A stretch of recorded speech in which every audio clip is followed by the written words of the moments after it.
Are there any particular skills that people who are trying to be successful in their average life, because this is called the Diary of a CEO, that you learned through your time at the CIA that you think are most useful for people to be successful, however you define that, in their day-to-day lives? The first thing I want to say is that our book, Shadow Cell, talks not necessarily about awesome spies. It talks about how we went back to the basics. We went back to foundational espionage, what we call at CIA sticks and bricks. We gave up all the technology, we gave up all the fancy satellites, we gave up all the drones, and we went back to build off of strong foundations. And we didn't do that because we're smart. We did that because the terrorist groups that won the global war on terror were using bricks and stones and sticks. And they were winning over an American Department of Defense that had a $900 billion budget every year. We spent $8 trillion in the global war on terror only to evacuate Afghanistan. All of that happened because they were using foundational tools that we couldn't crack. And in the Shadow Cell, that's all we did. We used foundational tools that proved to dominate time after time. And there's so much in everyday life, and there's so much in business, from marketing to sales to budgeting to hiring practices to, annual and semi-annual reviews. There's so much that businesses can take from this basic idea of never let go of the foundations, never let go of your sticks and bricks. What advice would you give to the average person?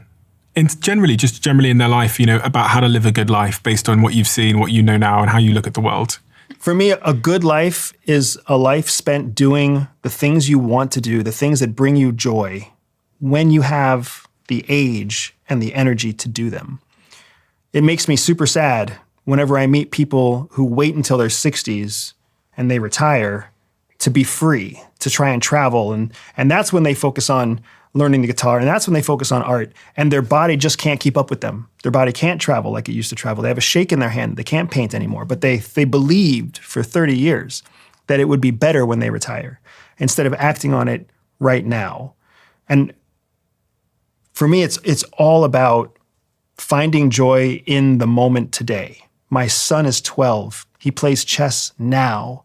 He wants to play video games with me now. He wants to go deep into details about his favorite manga comics right now. All of that could be different in 5 days. My daughter is 7, doing handstands and doing cartwheels, and all she wants is for daddy to give her a shoulder massage at night and tell embarrassing stories about my childhood to her while she falls asleep. That's what she wants now. All that could be gone and never come back in 6 months.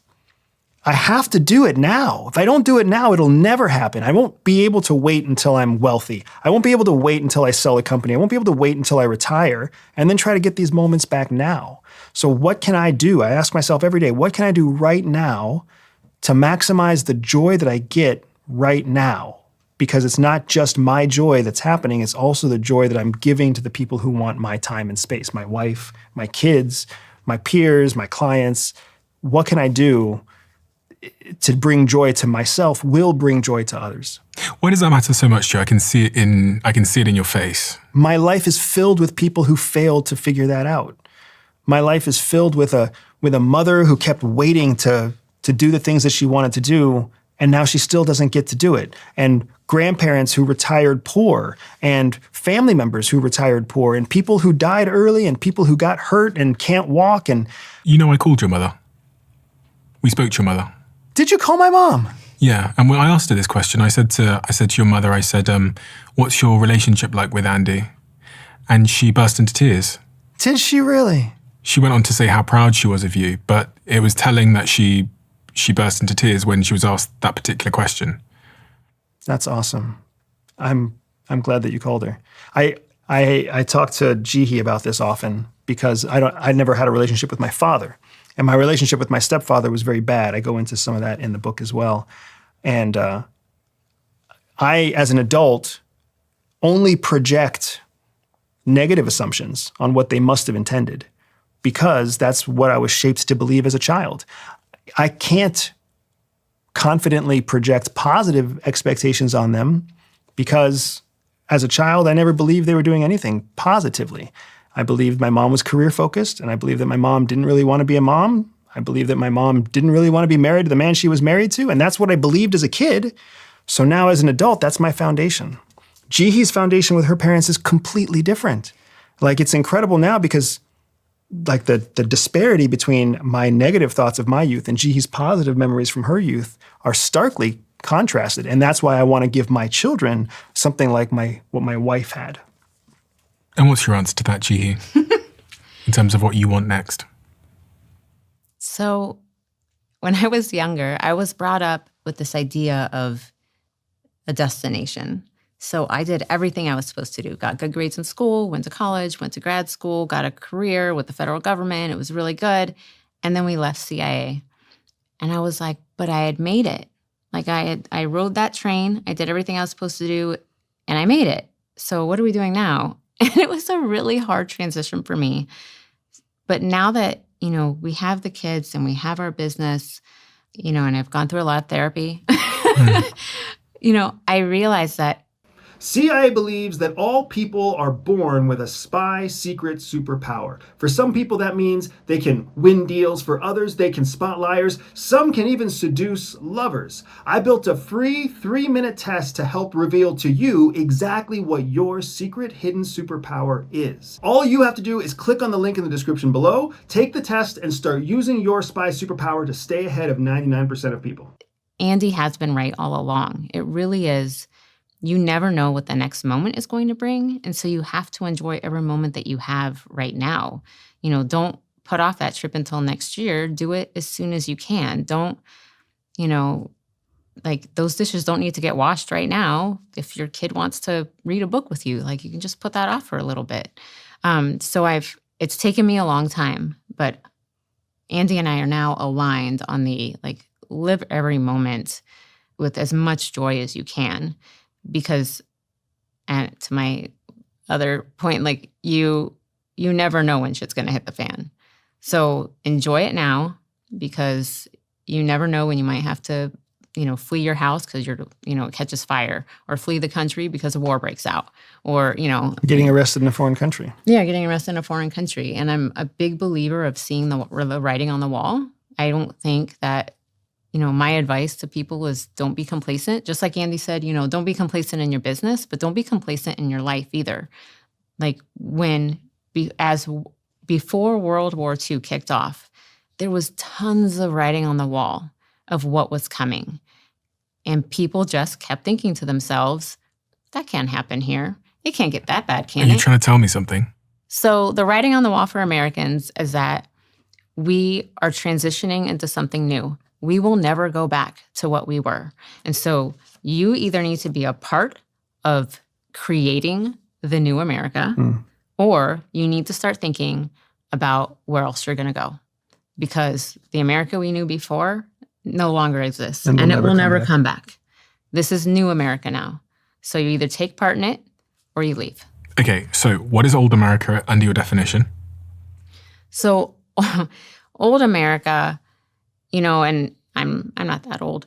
So, old America in my lifetime has been a series of, the government appearing to work together, the appearing to do things, to improve the lives of people, but also, I think, becoming complacent over time. The last several terms, we've had a strong executive that has slowly become stronger, which I don't think is the way that we should be going, but that's what's happened. And a Congress who is constantly in deadlock, so nothing is happening. And so we continue, the immigration problem. Why is the immigration problem a problem?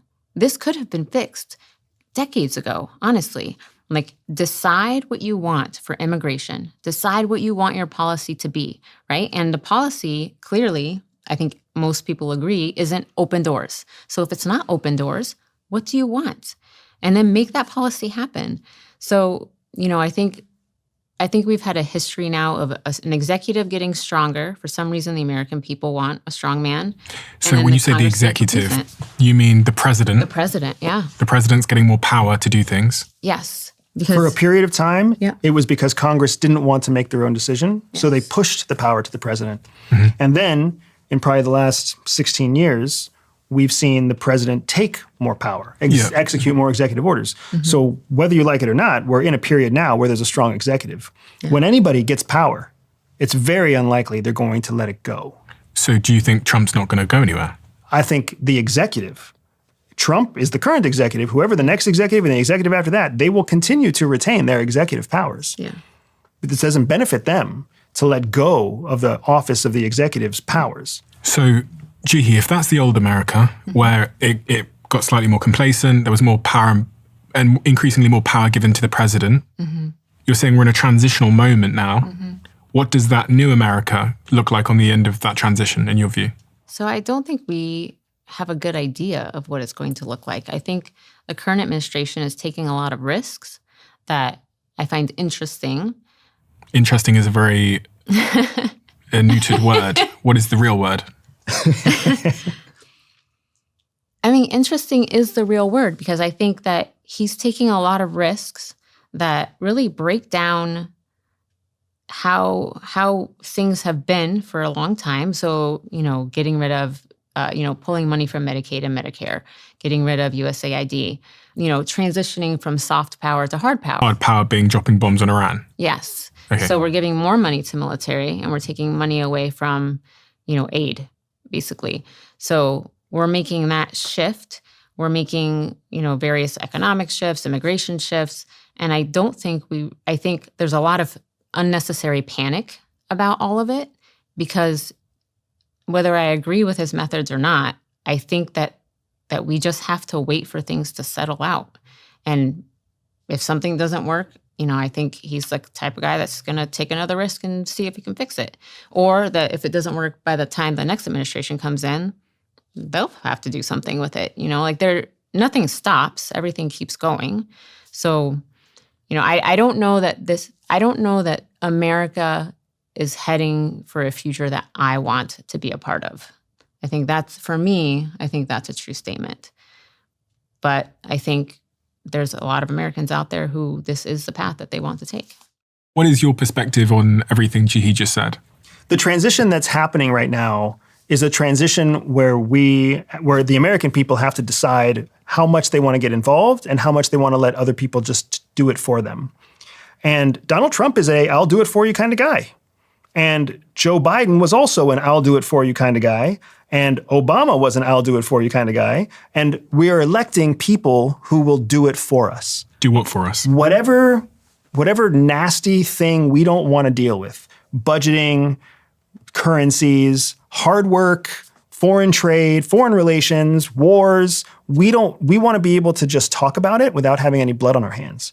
So we push that responsibility to our government, when in fact, our founding fathers were the opposite.